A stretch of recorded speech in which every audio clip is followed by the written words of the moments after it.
I'm Howard Bascom from Kansas City. When you are estimating a growth rate, what kind of rate do you generally apply? I mean, might you? We are willing to buy companies that aren't going to grow at all. Okay.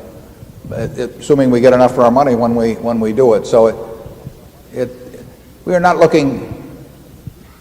We are looking at projecting numbers out as to what kind of cash we think we'll get back over time. But you know, would you rather have a savings? If you're going to put $1 million in a savings account, would you rather have something that paid you 10% a year and never changed, or would you rather have something that paid you 2% a year and increased to 10% a year?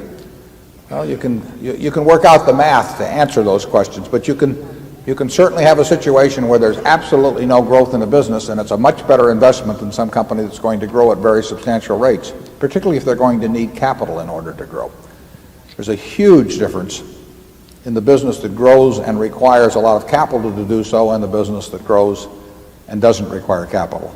And I would say that generally financial analysts do not give adequate weight to the difference in those. In fact, it's amazing how little attention is paid to that.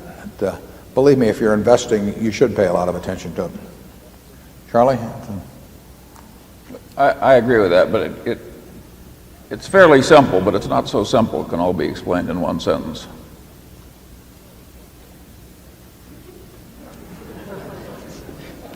Some of our best businesses that we own outright don't grow, but they throw off lots of money which we can use to buy something else, and therefore our capital is growing without physical growth being in the business.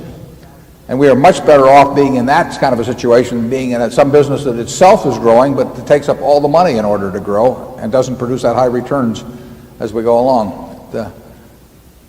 A lot of managements don't understand that very well, actually. Zone 1.